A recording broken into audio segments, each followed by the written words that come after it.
ಆತ್ಮೀಯ ಬಂಧುಗಳಿಗೆ ನಮಸ್ಕಾರ. ನಾವು ಇಂದು ಬಾಬೂಜಿ ಮಹಾರಾಜರ ಸಹಜ ಮಾರ್ಗದ 10 ನಿಯಮಗಳ ವ್ಯಾಖ್ಯಾನ ಎನ್ನುವ ಪುಸ್ತಕದ 4ನೇ ನಿಯಮದ ಮತ್ತಷ್ಟು ವಿಷಯಗಳನ್ನು ತಿಳ್ಕೊಳ್ಳೋಣ.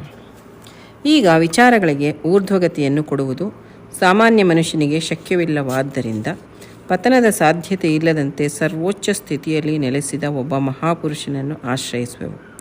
ವಿಚಾರಗಳ ಅಧೋಮುಖತೆಯು ಕೆಳಗಿನ ಸ್ತರಕ್ಕೆ ಇಳಿದು ಸ್ಥೂಲತೆಯನ್ನು ಪಡೆದುದರ ಕುರುಹಾಗಿದೆ. ಇಂಥ ಸಂದರ್ಭಗಳಲ್ಲಿ ಮೇಲಕ್ಕೇರ ಬಯಸುವ ಪ್ರತಿಯೊಬ್ಬನೂ ಉನ್ನತ ಸ್ಥಿತಿಯಲ್ಲಿರುವ ಸಹಬಾಂಧವನೊಂದಿಗೆ ಶ್ರದ್ಧೆ ಭಕ್ತಿಗಳಿಂದ ಹೊಂದಿಕೊಳ್ಳಬೇಕು. ಆತನ ಪ್ರಭಾವದಿಂದ ಕೆಳಮಟ್ಟದ ವಿಚಾರಗಳು ಪರಿಶುದ್ಧವಾಗುವವು. ಸಾಧಕನು ಆಕರ್ಷಣ ವಿಕರ್ಷಣಗಳಿಂದ ಮುಕ್ತನಾಗುವನು. ಜೊತೆಗೆ ದುಷ್ಟಜಾಲವನ್ನು ಕತ್ತರಿಸಲು ಸಹಾಯಕವಾಗುವಂತಹ ಸದಭ್ಯಾಸಗಳನ್ನು ರೂಢಿಸಿಕೊಳ್ಳಬೇಕು. ಉದಾಹರಣೆಗಾಗಿ ಕಿವಿಗಳಿಂದ ಒಳ್ಳೆಯ ಮಾತುಗಳನ್ನು ಕೇಳಬೇಕು, ಕಣ್ಣುಗಳಿಂದ ಒಳ್ಳೆಯದನ್ನೇ ನೋಡಬೇಕು, ಮನಸ್ಸನ್ನು ಸತ್ಕಾರ್ಯ ಮಾಡಲು ಒಲಿಸಬೇಕು. ಇದೇ ರೀತಿ ಅನೇಕ ಸಂಗತಿಗಳು ಮಾಡುವುದರಿಂದ ತಾವಾಗಿಯೇ ಗೊತ್ತಾಗುವವು. ಇದಲ್ಲದೆ ಈ ಜಾಲವನ್ನು ಛೇದಿಸಲು ತಾನೂ ಆರ್ಥಿಕ ಪ್ರಯತ್ನ ಮಾಡಬೇಕು. ಇದಕ್ಕಾಗಿ ಪ್ರತಿಯೊಂದು ಘಟ್ಟದಲ್ಲಿಯೂ ಬೇರೆ ಬೇರೆ ಅಭ್ಯಾಸಗಳು, ಧ್ಯಾನ ವಿಧಿಗಳು ಇವೆಯಾದರೂ ಅವುಗಳ ಜೊತೆಗೆ ಶ್ರದ್ಧೆ ಹಾಗೂ ಇಚ್ಛಾಶಕ್ತಿಗಳು ಅವಶ್ಯಕವಾಗಿವೆ. ಈ ಜಾಲದ ಬೇರೆ ಬೇರೆ ಚಕ್ರಗಳಲ್ಲಿ ಬಗೆ ಬಗೆಯ ಗ್ರಂಥಿಗಳು ನಿರ್ಮಾಣವಾಗಿವೆ, ಆಗುತ್ತಲಿವೆ. ಅವುಗಳನ್ನೆಲ್ಲ ಕತ್ತರಿಸಿದ ಮಹಾಪುರುಷನಿಂದ ಈ ಛೇದನ ಕಾರ್ಯದಲ್ಲಿ ತುಂಬ ಸಹಾಯವಾಗುವುದು. ಈ ಸಿದ್ಧಾಂತವು ಲಕ್ಷ್ಯಪೂರ್ವಕ ಅಭ್ಯಾಸ ಮಾಡಲು ಯೋಗ್ಯವಾಗಿದೆ. ಇವು ಇಂದಿನವರೆಗೆ ರಹಸ್ಯಗಳಾಗಿಯೇ ಉಳಿದಿದ್ದವು. ಜನರು ಗಮನಕ್ಕೆ ತಂದುಕೊಂಡು ಅಭ್ಯಾಸ ಮಾಡಲೆಂಬ ದೃಷ್ಟಿಯಿಂದ ಅದನ್ನು ವಿವರಿಸಲಾಗಿದೆ.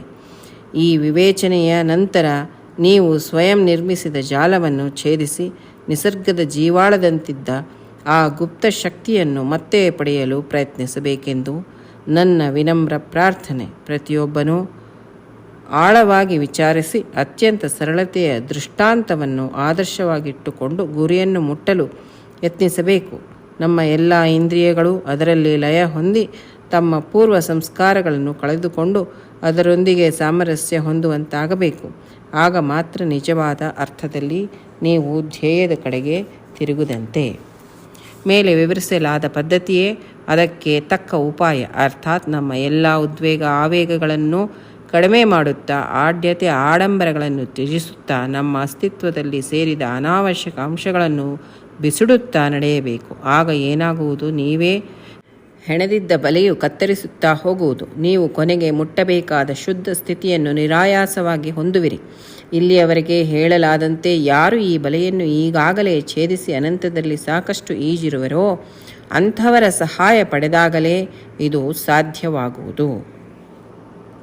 ಇಲ್ಲಿ ಬಾಬೂಜಿ ಮಹಾರಾಜರು ಏನು ಹೇಳಿದ್ದಾರೆ ಅಂದರೆ, ಅಧೋಗತಿ ಹಿಡಿದಿರುವಂತಹ ನಮ್ಮ ವಿಚಾರಗಳನ್ನು ಊರ್ಧ್ವಗತಿಯಲ್ಲಿ ತಿರುಗಿಸಲಿಕ್ಕೆ ಹೇಗೆ ಸಾಧ್ಯ ಅಂದರೆ, ನಮ್ಮ ವಿಚಾರಗಳಿಗೆ ಒಂದು ಊರ್ಧ್ವಗತಿಯನ್ನು ಕೊಡಬೇಕು ಅಂದರೆ ಸಾಮಾನ್ಯ ಮನುಷ್ಯನಿಗೆ ಅದು ಸಾಧ್ಯ ಇಲ್ಲದಿರುವಂತಹ ಕೆಲಸ.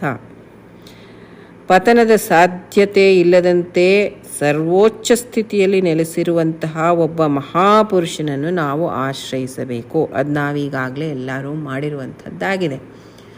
ನಮಗೆ ಸರ್ವಶ್ರೇಷ್ಠನಾದಂತಹ ಸಮರ್ಥ ಸದ್ಗುರುಗಳಾದಂತಹ ಬಾಬೂಜಿ ಮಹಾರಾಜರು ಸಿಕ್ಕಿದ್ದಾರೆ.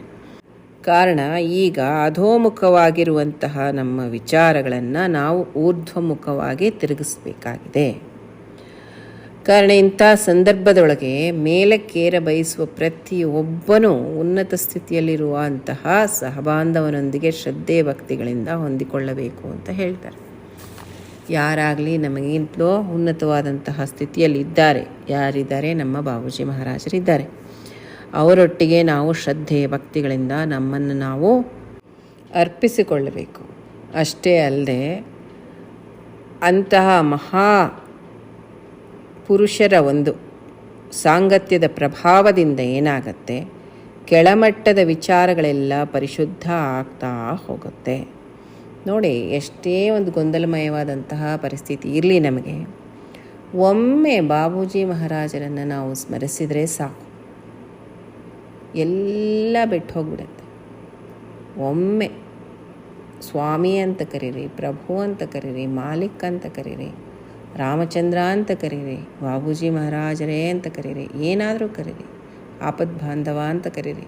ಒಂದು ಸಾರಿ ನೀವು ಕರೆದ್ರೆ ಸಾಕು, ಇರುವಂಥ ಎಲ್ಲ ಆ ಒಂದು ಕ್ಲೇಶಗಳೇ ಆಗಲಿ, ಆ ಒಂದು ಜಟಿಲತೆ ಆಗಲಿ, ಆ ಗೊಂದಲಮಯವಾದಂತಹ ಪರಿಸ್ಥಿತಿ ಆಗಲಿ, ಅದರಿಂದ ನಾವು ಒಂದು ಕ್ಷಣದಲ್ಲಿನೇ ನಾವು ಅದನ್ನು ದಾಟಿ ಆಚೆಗೆ ಬಂದುಬಿಡ್ತೀವಿ.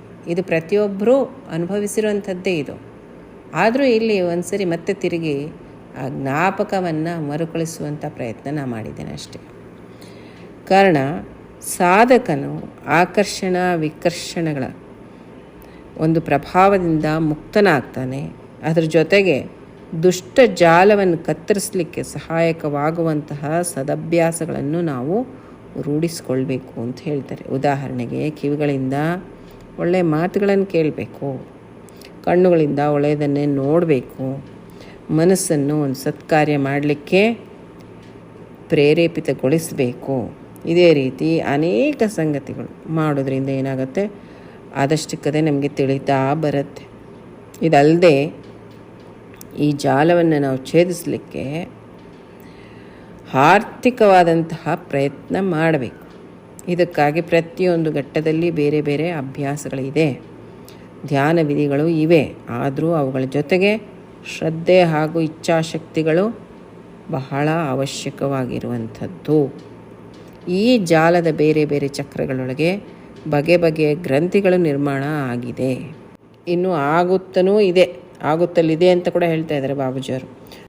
ಅವುಗಳನ್ನೆಲ್ಲವನ್ನು ಕತ್ತರಿಸಿರುವಂತಹ ಅಂದರೆ ಅಂತಹ ಮಹಾಪುರುಷ, ತನ್ನಲ್ಲಿ ಏನೂ ಇಲ್ಲ, ಯಾವ ಒಂದು ಜಾಲದ ಒಂದು ನಿರ್ಮಾಣ ಇಲ್ಲ, ಎಲ್ಲವೂ ಕತ್ತರಿಸಿ ಹೋಗ್ಬಿಟ್ಟಿದೆ. ಅಂಥ ಮಹಾಪುರುಷನಿಂದ ಈ ಛೇದನ ಕಾರ್ಯದೊಳಗೆ ನಮಗೆ ಬಹಳ ಸಹಾಯ ಆಗತ್ತೆ.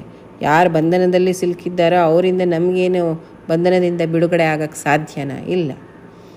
ಯಾರಾಗಲಿ ಅದೆಲ್ಲವನ್ನು ಛೇದಿಸಿದ್ದಾನೋ, ಅನಂತದಲ್ಲಿ ಈಸ್ತಾ ಇದ್ದಾನೋ ಅಂಥ ಮಹಾಪುರುಷನಿಂದ ನಮಗೆ ಸಹಾಯ ದೊರೆತರೆ ನಾವು ಅದನ್ನು ಛೇದಿಸುವಂತಹ ಒಂದು ಸಾಮರ್ಥ್ಯ ನಮ್ಮಲ್ಲಿ ಬೆಳೀತದೆ.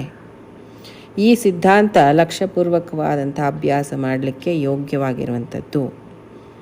ಇವು ಇಂದಿನವರೆಗೆ ರಹಸ್ಯಗಳಾಗಿಯೇ ಉಳಿದಿತ್ತು. ಬಾಬೂಜಿ ಮಹಾರಾಜರು ಇದನ್ನು ನಮಗೆಲ್ಲರಿಗೂ ತಿಳಿಸಿಕೊಡ್ತಾ ಇದ್ದಾರೆ. ಜನರ ಗಮನಕ್ಕೆ ತಂದುಕೊಂಡು ಅಭ್ಯಾಸ ಮಾಡಲನ್ನುವಂಥ ಒಂದು ದೃಷ್ಟಿಯಿಂದ ಅದನ್ನು ವಿವರಿಸ್ತಾ ಇದ್ದಾರೆ.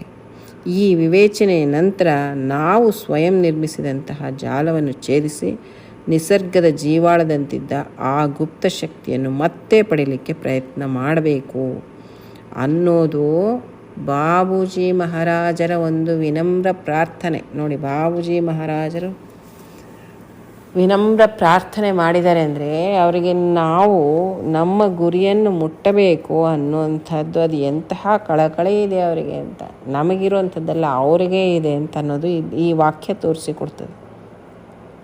ಪ್ರತಿಯೊಬ್ಬನೂ ಆಳವಾಗಿ ವಿಚಾರ ಮಾಡಿ ಅತ್ಯಂತ ಸರಳತೆ ದೃಷ್ಟಾಂತವನ್ನು ಆದರ್ಶವನ್ನಾಗಿಟ್ಕೊಂಡು ಗುರಿಯನ್ನು ಮುಟ್ಟಲಿಕ್ಕೆ ಪ್ರಯತ್ನ ಮಾಡಬೇಕು. ನಮ್ಮ ಎಲ್ಲ ಇಂದ್ರಿಯಗಳು ಅದರಲ್ಲಿ ಲಯ ಹೊಂದಿ ತಮ್ಮ ಪೂರ್ವ ಸಂಸ್ಕಾರಗಳನ್ನು ಕಳೆದುಕೊಂಡು ಅದರೊಂದಿಗೆ ಸಾಮರಸ್ಯ ಹೊಂದುವಂತೆ ಆಗಬೇಕು. ಆಗ ಮಾತ್ರ ನಿಜವಾದಂತಹ ಅರ್ಥದೊಳಗೆ ನಾವು ಧ್ಯೇಯದ ಕಡೆಗೆ ತಿರುಗಿದ್ದೀವಿ ಅಂತ ಅರ್ಥ. ಮೇಲೆ ವಿವರಿಸಲಾಗಿರುವಂತಹ ಪದ್ಧತಿ ಏನಿದೆಯಲ್ಲ ಅದಕ್ಕೆ ತಕ್ಕ ಒಂದು ಉಪಾಯ ಅಂದರೆ ನಮ್ಮ ಎಲ್ಲ ಉದ್ವೇಗ ಆವೇಗಗಳನ್ನು ಕಡಿಮೆ ಮಾಡ್ತಾ, ಆಡ್ಯತೆ ಆಡಂಬರಗಳನ್ನು ತ್ಯಜಿಸ್ತಾ, ನಮ್ಮ ಅಸ್ತಿತ್ವದಲ್ಲಿ ಸೇರಿದಂತಹ ಅನಾವಶ್ಯಕ ಅಂಶಗಳನ್ನು ಬಿಸಿಡುತ್ತಾ ಮುಂದಕ್ಕೆ ಸಾಗಬೇಕು. ಆಗ ಏನಾಗತ್ತೆ ಅಂದರೆ ನಾವೇ ಹೆಣೆದುಕೊಂಡಿರುವಂತಹ ಬಲೆ ಕತ್ತರಿಸ್ತಾ ಹೋಗ್ತದೆ. ನಾವು ಕೊನೆಗೆ ಮುಟ್ಟಬೇಕಾಗಿರುವಂತಹ ಶುದ್ಧ ಸ್ಥಿತಿಯನ್ನು ನಿರಾಯಾಸವಾಗಿ ಹೊಂದುತ್ತೇವೆ. ಇಲ್ಲಿವರೆಗೆ ಹೇಳಲಾಗಿರುವಂಥ ಯಾರು ಈ ಬಲೆಯನ್ನು ಈಗಾಗಲೇ ಛೇದಿಸಿ ಅನಂತದೊಳಗೆ ಸಾಕಷ್ಟು ಈಜ್ತಾ ಇದ್ದಾರೋ ಅಂಥವರ ಸಹಾಯ ಪಡೆದಾಗಲೇ ಇದು ನಮಗೆ ಸಾಧ್ಯ ಆಗತ್ತೆ ಅಂಥೇಳಿ ಬಾಬೂಜಿ ಮಹಾರಾಜರು ನಮಗೆ ತಿಳಿಸಿದ್ದಾರೆ. ಕಾರಣ ಮಿತ್ರರೇ, ಬಾಬೂಜಿ ಮಹಾರಾಜರಂತಹ ಗುರುಗಳು ಸಿಕ್ಕಾದ ಮೇಲೆ ಕೇವಲ ಇನ್ನು ಉಳಿದಿದ್ದೇನು ಅಂದರೆ ನಮ್ಮ ಪರಿಶ್ರಮ, ನಮ್ಮ ಸಾಧನೆ ಅಷ್ಟೇ. ಆತನಿಗೆ ನಾವು ಹೊಂದಿಕೊಂಡು ಶ್ರದ್ಧೆ ಭಕ್ತಿಯಿಂದ ಮಾಡುವಂತಹ ನಮ್ಮ ಪರಿಶ್ರಮ ಏನಿದೆಯಲ್ಲ, ನಮ್ಮ ಸಾಧನೆ ಏನಿದೆಯಲ್ಲ, ಅದು ಬಹಳ ಮುಖ್ಯವಾಗಿರುವಂಥದ್ದು. ಅದು ಬಾಬೂಜಿ ಮಹಾರಾಜರು ಯಾವ ರೀತಿಯಲ್ಲಿ ಹೇಳಿದ್ದಾರೆ, ಆ ಒಂದು ಜೀವನವನ್ನು ನಾವು ಜೀವಿಸ್ತಾ ಮುಂದೆ ಸಾಗುವಂಥದ್ದು ನಮ್ಮ ಕರ್ತವ್ಯ ಆಗಿದೆ. ಇಲ್ಲಿಗೆ ಈ ಸತ್ಸಂಗವನ್ನು ಮುಗಿಸೋಣ. ಮತ್ತಷ್ಟು ವಿಷಯಗಳನ್ನು ಬರೋ ಸತ್ಸಂಗದಲ್ಲಿ ತಿಳ್ಕೊಳ್ಳೋಣ. ಅಲ್ಲಿವರೆಗೂ ನಮಸ್ಕಾರ.